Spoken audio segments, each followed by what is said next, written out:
Okay, so my name is Zilliacus, and basically I graduated, I think, '97 from HSABA, majoring in international business, and my first job was at Sonera, and the reason why I went to Sonera was actually an ITB program. That was a summer program in the telecommunications, a little bit similar to this one, but more on innovations rather than startups. And at the time, I had pretty ordinary corporate job for 2 years, and then I got my $1 million opportunity. So we got to found a company called Sonera Z, which basically became a European-wide ringtones and mobile content aggregator operating in 26 markets. And I think then I found that basically what I want to do is B2C services for consumers, and I kind of get my own kick from serving millions and millions of people and driving the funnel of large numbers of users, and how you actually then extract money from them either by transactional sales or then advertising sales. And that was a pretty exciting project, and then after 5 years of that, I went to Nokia for 6 years, and in Nokia I was, I think I had 4 jobs in 6 years. The last one was most interesting. I basically established the online shops in the 6 European countries, selling the Nokia accessories and phones there. So kind of what I know is how to do multi-local, or then let's say non-localizable English version B2C services, and then that's kind of my professional competence, and I've led different types of teams. And then I got kind of sick of corporate life and decided that maybe the venture capitalists have more in common with me, because I'm quite target-driven and not necessarily the most political person that you need to be in a big corporation. So I decided to leave Nokia 2007, and after that I've been CEO. This is now my 3rd CEO position. So 2 games companies and then 1 web design agency. So that's Apaja, which is producing community gaming services called PlayRay, and then Creanor, and that's kind of all PHP type of sites for corporations in Finland, and now Ironstar Helsinki. So I've had many boards, many VCs, many founders. I'm kind of the professional CEO that is worries about that everything is legal, that the money comes in, that people get paid, there is good mood in the office, and everything is running, and we get more funding. So that's kind of what I do for a living. And okay, I have a few things in mind what I thought might be useful for you guys. But maybe if you want to start by asking, how do you want to run this? What do you have in mind, actually? Go ahead. Well, I was actually thinking that, since you're now kind of planning, in a planning phase and doing the concepts and so on, kind of what has been the most surprising fact for me in a CEO position is actually how much time goes to the legal and financial matters.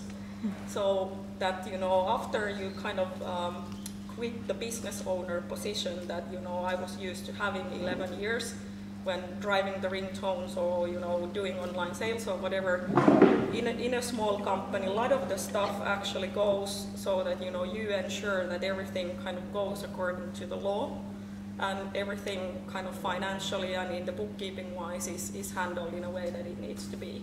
That's I think a surprising fact, that if some of you guys actually become the CEOs of your own companies, don't ignore the fact that the larger companies, whether they have like 10,000 or 15,000 employees, and you with 1 or 2 or 3 person, you need to follow the same law.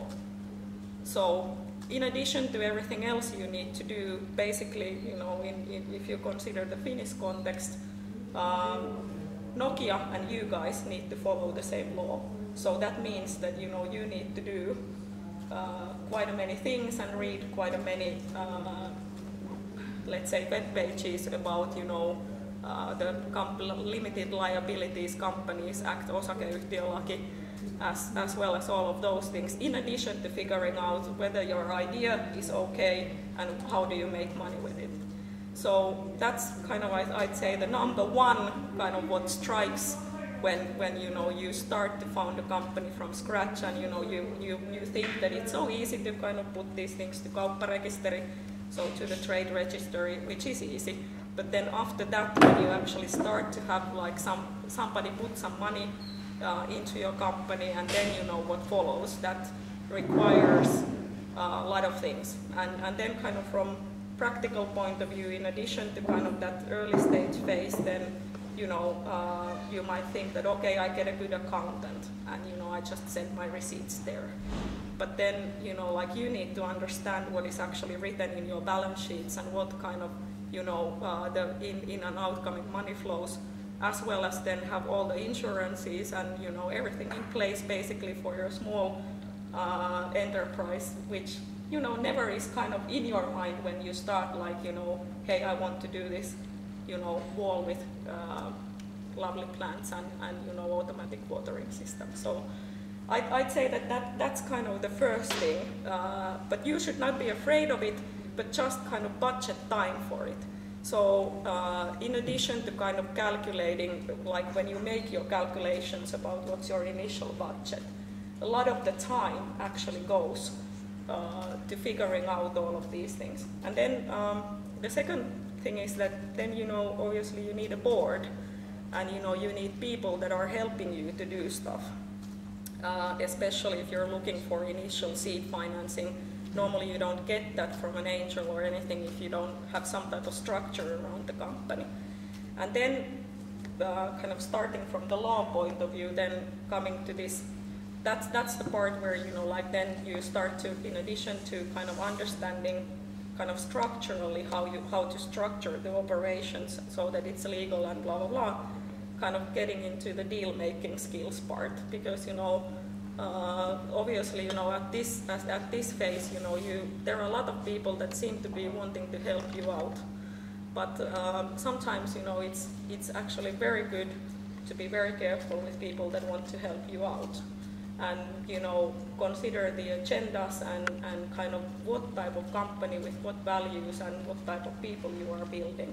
And I think that should be kind of then already at the very early stage in your mind when kind of going through the stuff. So I have a couple of questions. First, how many CEOs do we have here? Raise your hands. We have one, two? Oh, we have 10 teams here, and there's like 2 people consider themselves CEOs so far. Okay, so what is it, that you guys haven't defined your roles yet, or maybe 3, okay? Well, no, you haven't. I just read yesterday from a blog post about wannabe entrepreneurs, and they say if you call yourself a CEO after the first year, you shouldn't call it, you should call yourself a founder or co-founder. You need to talk with these 2 guys, right? No, but okay. I can share the link. Sure. Sure. Okay, no, I just want you to have a picture of like if you guys have considered positions and your roles as in kind of companies yet. How would you define the role of a CEO, the job of a CEO? Well, exactly as I said, worrying about that everything works according to the law, that the company makes more than it spends. Okay. Except at the moment, now these people are making more than they spend. So how do you get there? Sorry? All these people are obviously not making any revenue, and probably not for some time. Except maybe expert you. But so how do you get there? I mean, would you say that you're not a CEO until then, or like how do you? Obviously you are, but then kind of that's what is the CEO's role, and the CEO needs to have targets that basically are building that road. That pretty much like every day, like every morning, every evening, you can ask, what have I done today that has ensured that I will have a position that my company will make more than what it costs. So I think that's not that's pretty no-brainer role. So in that sense, but it may take time and it may take patience. But I think pretty much everything boils down to that. All right. One question, because you mentioned a lot of legal work. I remember when we started my sites, we spent, I think, 6 months bulletproofing everything legally speaking, but we're a file sharing company, so it's a bit different. Yeah. Because, well, these 2 words usually scare people. When do you think it's a good time to get started on the legal side, and also thinking about business model and monetization, etc.? Obviously, the monetization from day one, because kind of from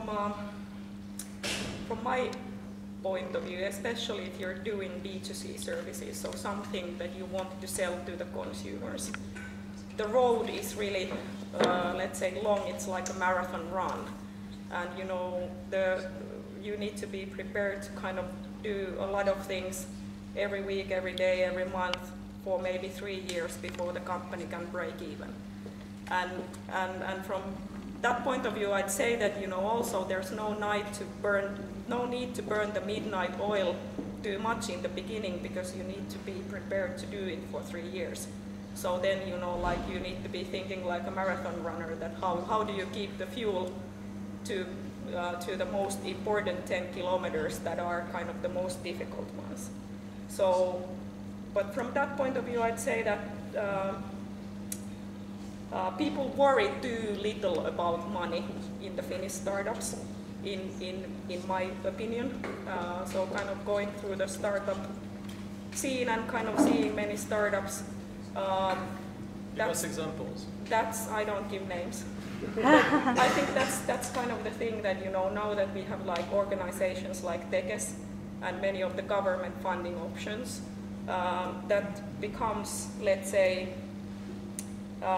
so Finland is not so brutal as many other places are, and that's why, you know, sometimes it gives a little bit false security to the starting entrepreneurs, or even more experienced entrepreneurs, that you know, like, you're not worrying so much about the incoming cash flow every month from your customers, because you know that you always get funding little bit from here and there, and that's what you use for your salaries.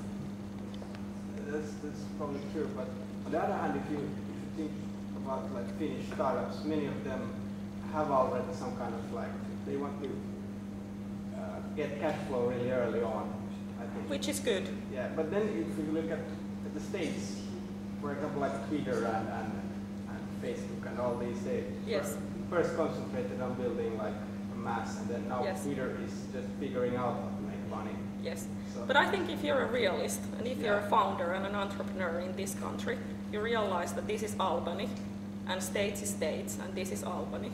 And you know, even kind of in US, the startups in the East Coast are struggling to get the millions and millions of funding.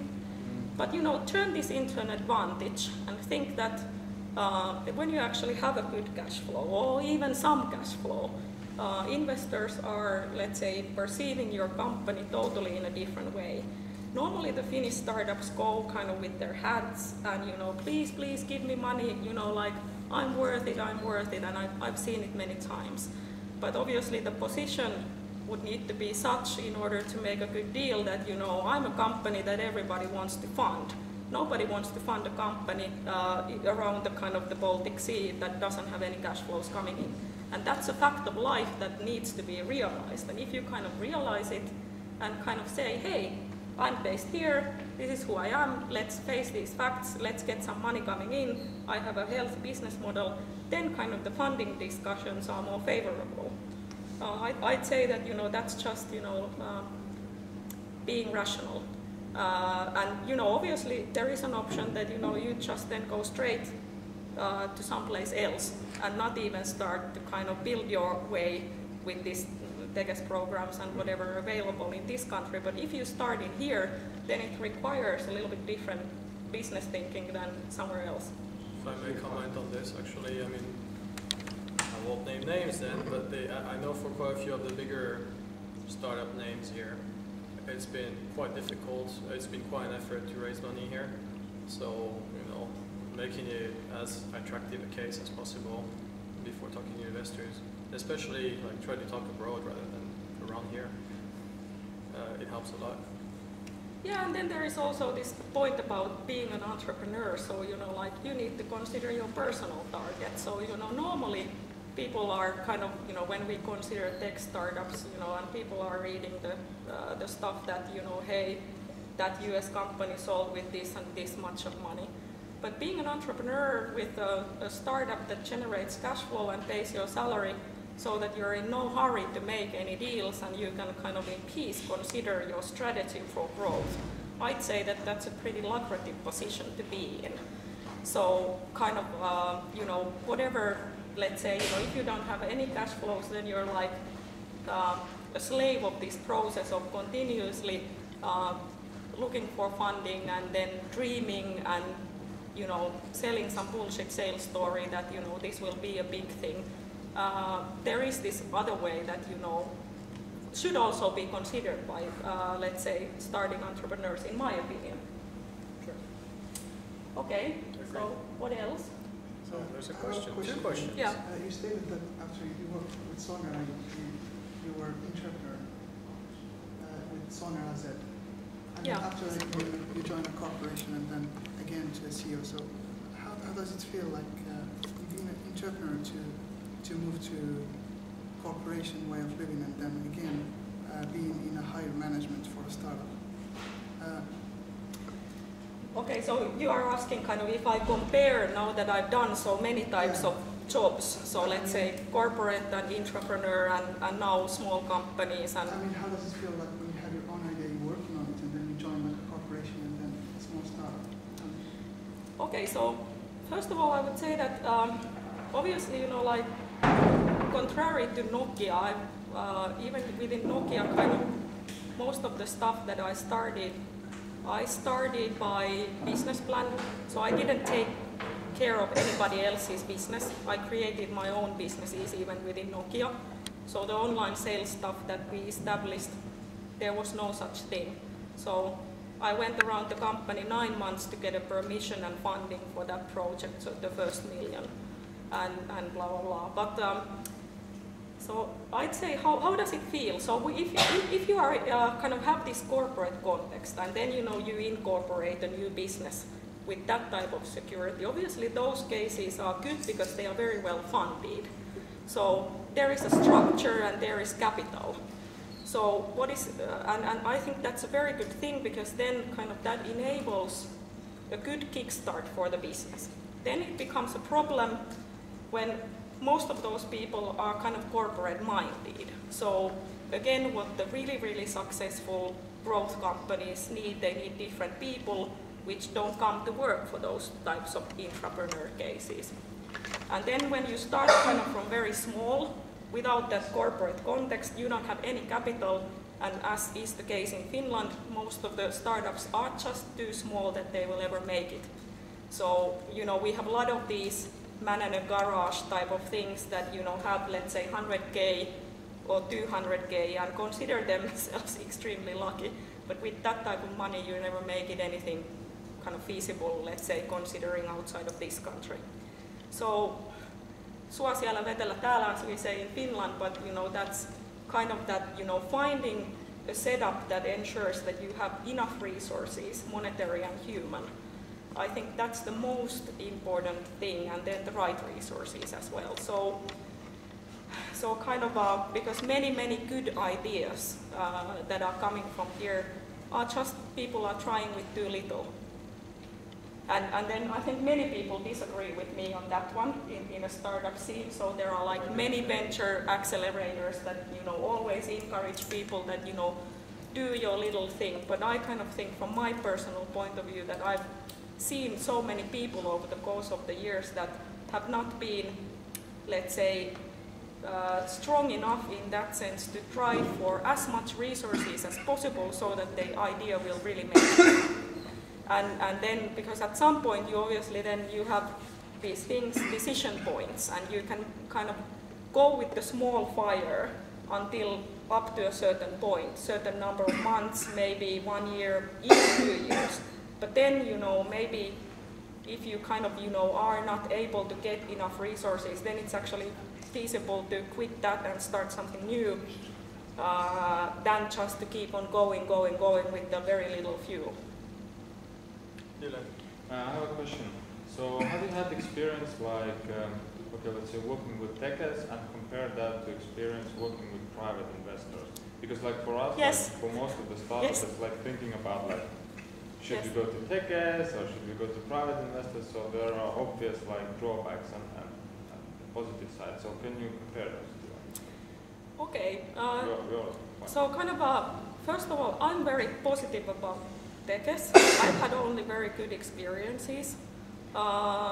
Obviously, I think they kind of like professional business plans, Excels, and you know those types of, let's say, that paperwork. So if you are able to provide that, they work very nicely and flexibly with you. With angels, I think that depends totally on your idea. So a lot of the business angel sector, so people within Finland that have been entrepreneurs and have ensured certain resources, they have very good, let's say, B2B sales skills in the area of mobile or technology or whatever. But let's say in my field, if I would be kind of going there with the B2C startup, there are no such people, no angels in Finland that have actually professional or experienced competence in that area. So most likely you're not even getting funding from angels for those projects, because obviously angel then thinks that they add value to your stuff by adding their competence in addition to the money. So let's say that depending on what's your concept and what's your business idea, the funding also relates. But then the VC stuff, that's hard, because then when you're kind of in the A round or even B round, then it starts to be like, why are you guys not working Friday night? It's 8 o'clock, and why is not everybody at the office?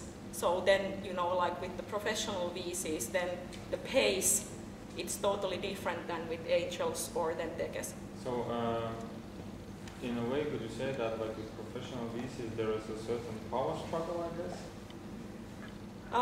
No, I wouldn't say so, but they just push really hard. So, like I think, let's say, but that's a later stage problem. That's not your problem at the moment, actually. That's, let's say, 2 years from now.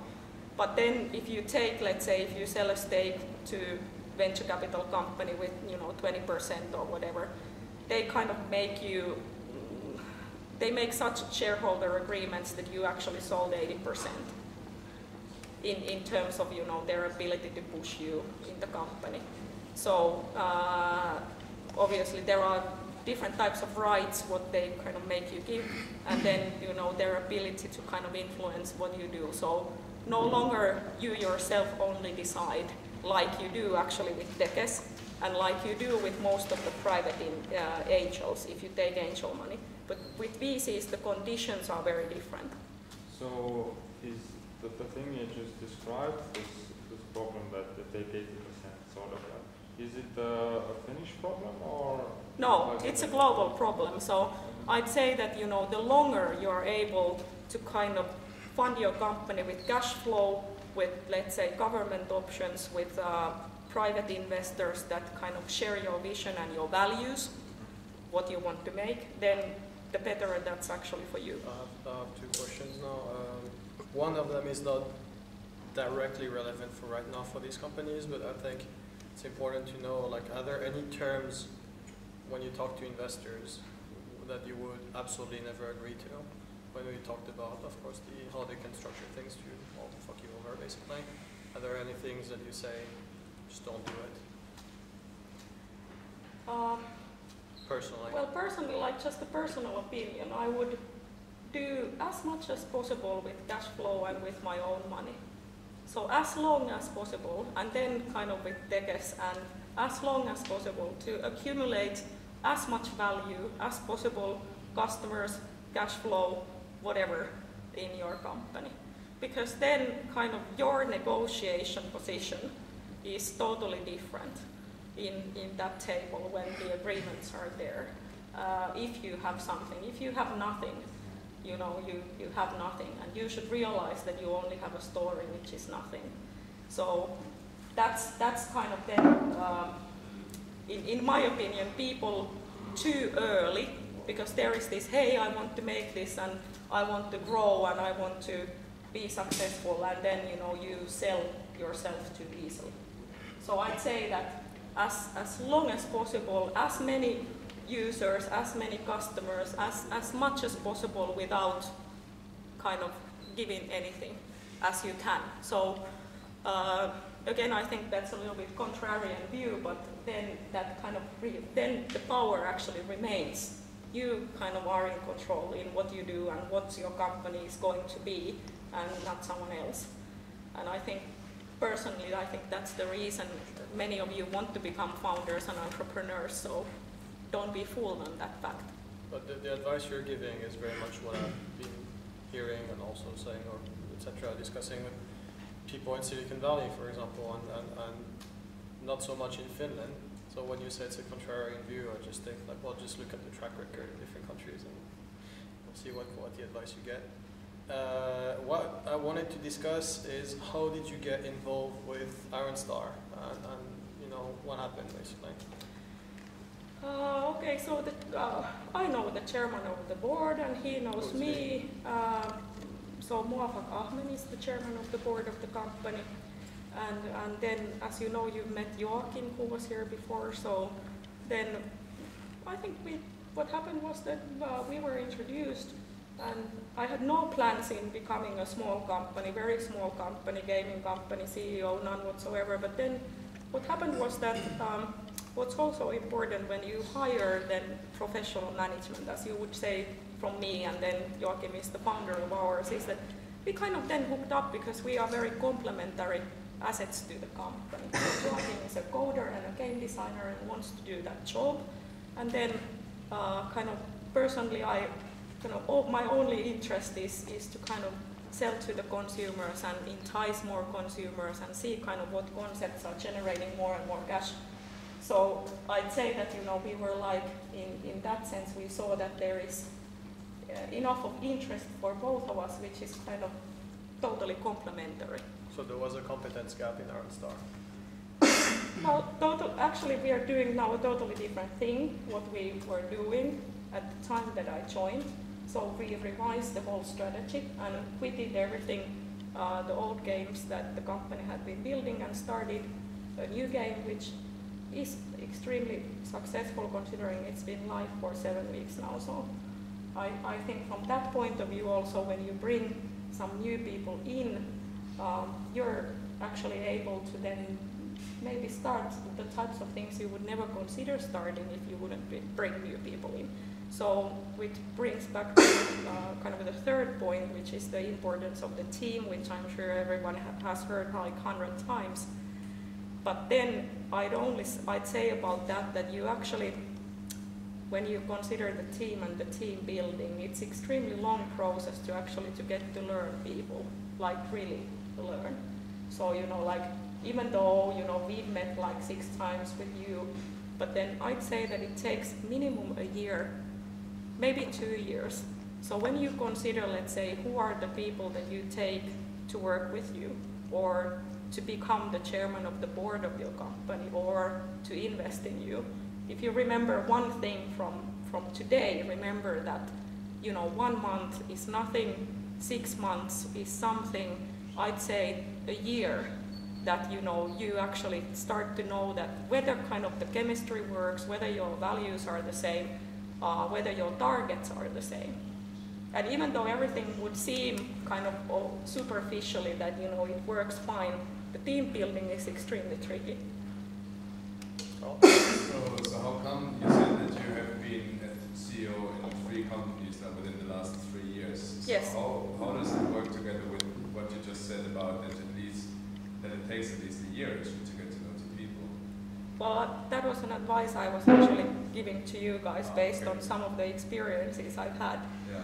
So kind of I think I personally have some experience about, let's say, I'm the type that I get excited about a new concept very quickly, and I go to a company and, then I'm like, maybe I should have used like 6 months more to get to know the people that have invested in here a little better.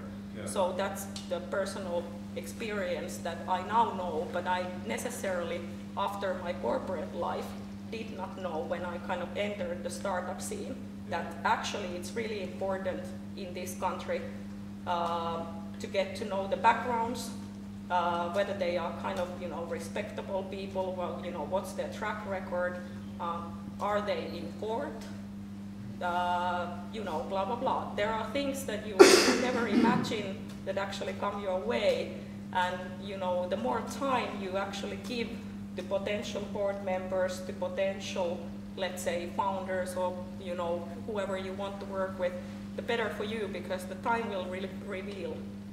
So that's why I'd say that I think that's one of the really, really tricky parts, that, you know, initially everything seems to be working okay, and then only by time you get to learn. Obviously, the good thing is that you can always revise.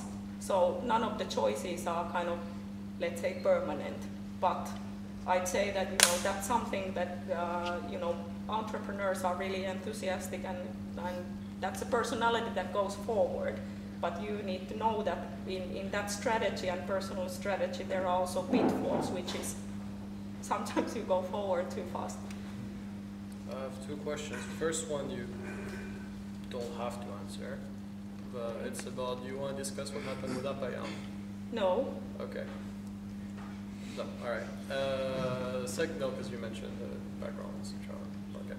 Anyway, second question then is, have you been in a situation where coming as a CEO, it's been a problem with the other founders? For example, that, you know, a lot of times you'll see that the founder wants to remain CEO, or, you know, and he feels like you're taking his baby away and doesn't want to change ideas and doesn't want to work with you, etc. Have you been in this situation?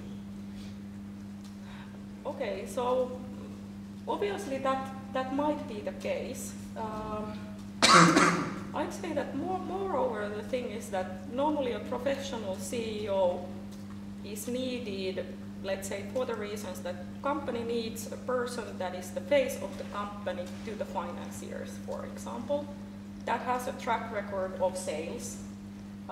So that's, I'd say that, you know, normally it's not the question that, you know, a founder would, let's say, somehow be an inappropriate CEO. It's just the question that the financiers, they want certain materials, they want certain certain targets. They want a person they can call to and look in the eye and say, will you deliver? And then normally if you're kind of a founder of the company, that's not what you want to do. You want to do different things. So I'd say more that, you know, it's actually that the founder interests are no longer at that phase that you have, let's say, something like 500K in the company. You don't want to do that thing, what the investors are requiring, and how you need to kind of handle that stuff. So I'd say that that's actually the reason why, you know, a person like me is hired to the certain size of companies. And then obviously, you know, in some cases, there might be that thing what you mentioned, but I've never experienced it, because I'd say that the founders of those companies that I've joined have been so fed up with that thing that they don't want to do, that they've been just happy, like, take this. So that, you know, I can concentrate on my design, or, you know, my code, or my whatever. Okay. Can I? Quickly. It's a similar question to maybe Ramin's first one. Have you heard about Riot Entertainment? Yes. Do you know? Well, That's the company of a similar background and, you know, doing similar stuff as the Z was. What yes. they used to do. So can you give like insight, because there is like a very good story about Riot Entertainment and why I only know a couple of guys that I've worked with them, for example, in Nokia, that used to work for that company. So personally, I don't know nothing about them, but I'd say, like, one comment regarding the 90s, the late 90s kind of startups in Finland, which were basically only mobile, is that they were very different. So again, like, depending on who were the founders, the company cultures, like, you know, the Sonera Z and Yippee and then Riot Entertainment, to mention a few, they became very different types of companies. And the only explanation, the business was the same, the prerequisite for money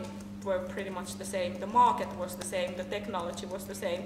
The only difference in the company was actually who were the people in the companies. So do you think like the story of Riot Entertainment, has it somehow affected maybe the Finnish investors or make them more cautious or? No, I think, you know, like the 90s and the end of 90s, that was a special time, kind of the era of the mobile content, and then the Web 2.0 was a special time. And kind of what you then notice is that it goes kind of these alpha curves, and now waiting for the, I think, what happens next. So now social gaming, and then there will be again something, and so on. Maria? Yeah, I had a follow-up question here about how CEOs react to you. What about employees? What do they think about their having working in a small startup company, and then somebody from outside comes and tells them what to do? Well, if you're in my line of business, like doing the services, I think that's not such a big thing because people are combined by the will to do the services. So I'd say that in kind of the B2C startup or corporate or whatever, if you do the B2C stuff, despite of whether your role is whether you're a coder or a CTO or a marketer or whatever, kind of the people share the common interest. So I think everything in that sense, the hierarchies or who tells what, I've not seen it as a problem. I think that normally, let's say, like currently and kind of in these cases where I've joined as a kind of professional CEO, people are relieved about the fact that somebody worries about the money, because that basically pays their salaries. And you know, if you share the information about how the revenues are developing, how the costs are developing, which is one of the kind of the key CEO tasks towards the employees, that you actually let everyone know all the time that, hey, this concept was successful, it was due to these reasons, this is how much it cost, this is how much we made. As a result, the next things what we do are these. I'd say that, you know, that's something that people actually in these financial conditions very much appreciate. All right. I want to ask you, what did you start by doing when you arrived at Aronstar? What sort of tasks did you set out to do? Well, we started to do a lot of new things to the service, so kind of increase the sales immediately. And then what we found out was that the game was not growing at the rate it was supposed to be. So basically after, I think, 3.5 or 4 months that I was there, we decided that, you know, we stopped doing what the company had been doing.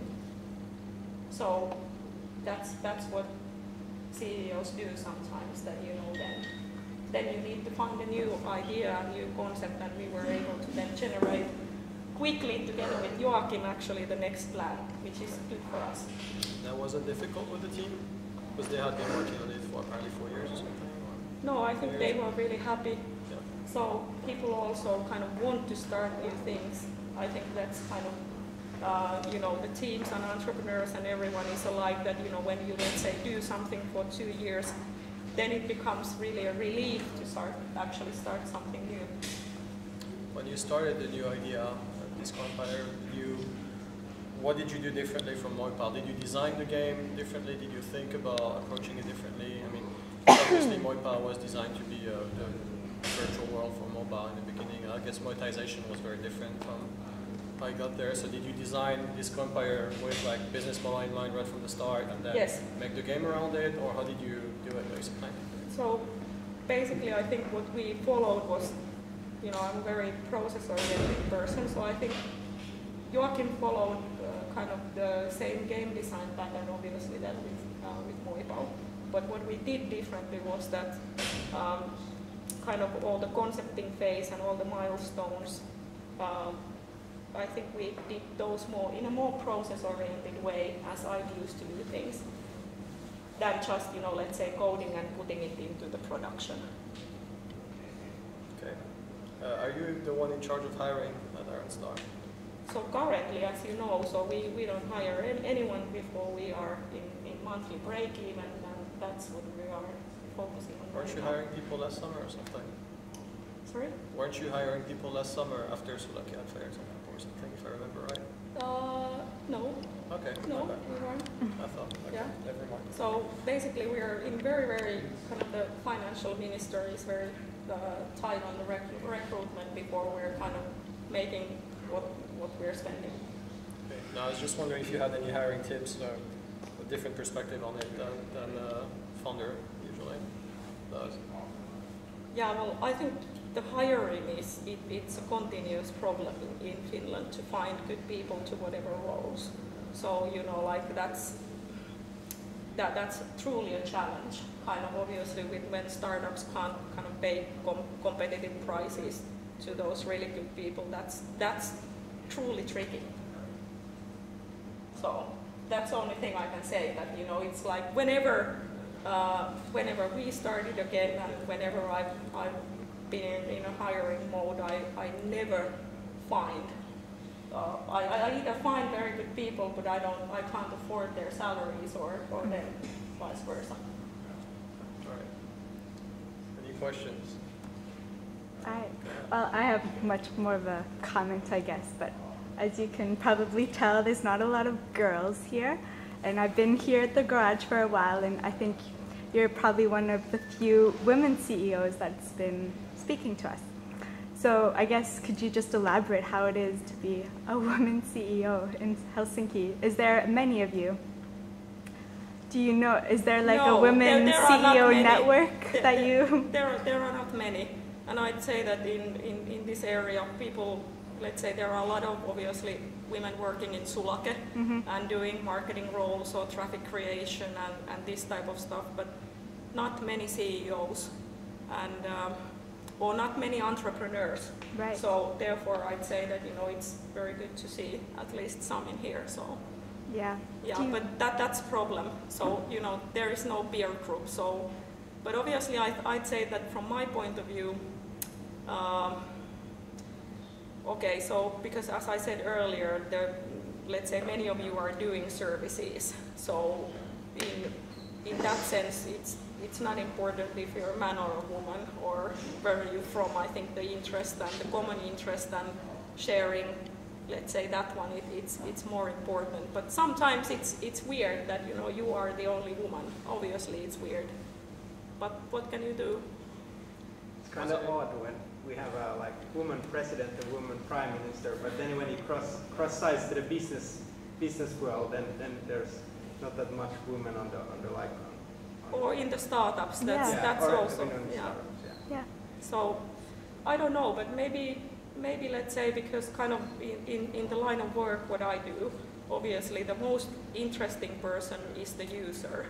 And understanding what does the user want, and how you make user a paying customer, and kind of relating to those people's worlds. I'd say that I'm always surprised how little women I see, given that I think that it would be more interesting, but obviously not. Was it ever a problem actually dealing, especially with the older mentality, older people here in business?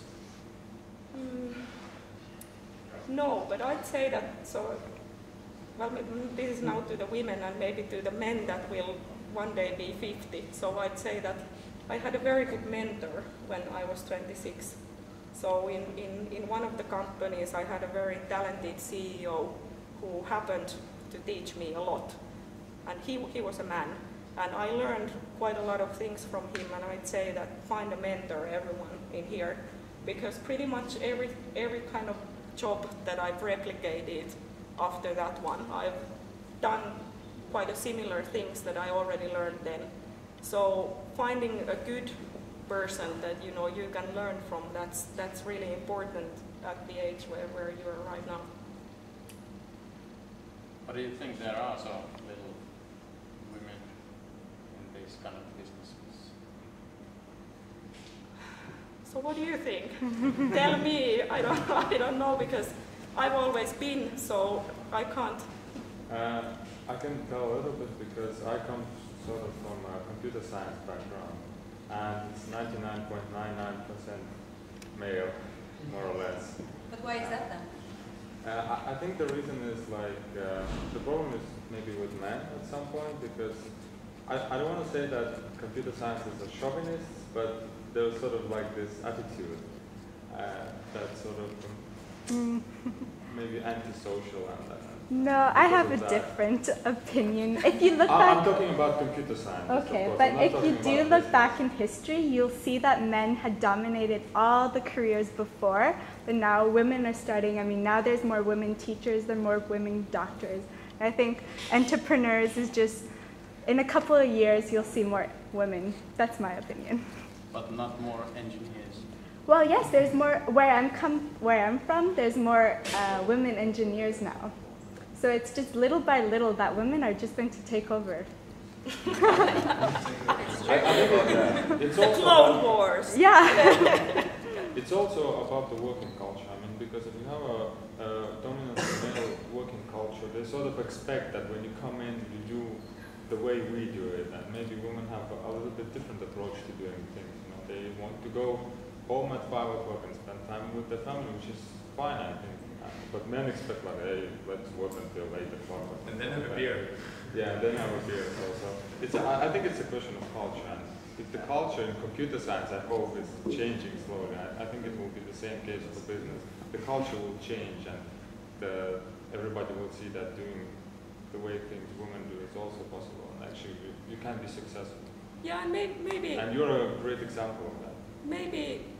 Well, I want to agree with everyone, because I think the question is complex and all the points are good. But what I'd say is that, you know, kind of choosing to, you know, found your own company, initially I think it may seem sexy, but I'd say that, you know, it's a tough choice. So choosing, let's say, a corporate life where, you know that your salary will be paid every month, I think that's an easier choice, quite frankly, because I've seen, you know, many sides of the coin. I'd say that it's easier. And I'd say that, you know, at least women my age, so I'm 10 years older than you are, many people just kind of, at my age women, they prefer the fact that, you know, their salaries are paid the next month. So I think it boils down to these simple questions in the end of the day. That, you know, or do you tolerate the fact that, you know, in 6 months from now, you don't know where your company is, how your life is going to be? Are you able to kind of, you know, sort your house loans and bank loans and, you know, your personal life and, you know, your husband and whatever around the fact that you don't know? And I think that it requires a lot of this, let's say, and this is the point that, you know, at your age, I think it's extremely important to, you know, found the company since the risk is so low. At my age, or when you're older and older, the risks are more significant because, you know, if you fail, not many people will actually hire you back to the corporations and stuff like that. You don't have those things that you need to worry about. You know, you can fail 3 times and still, you know, like go back there and you know, be a good employee and, you know, then get 5,000 euros every month. So from that point of view, I'd say that this is the right time now. I totally agree, and I have an explanation to that, and I blame biology.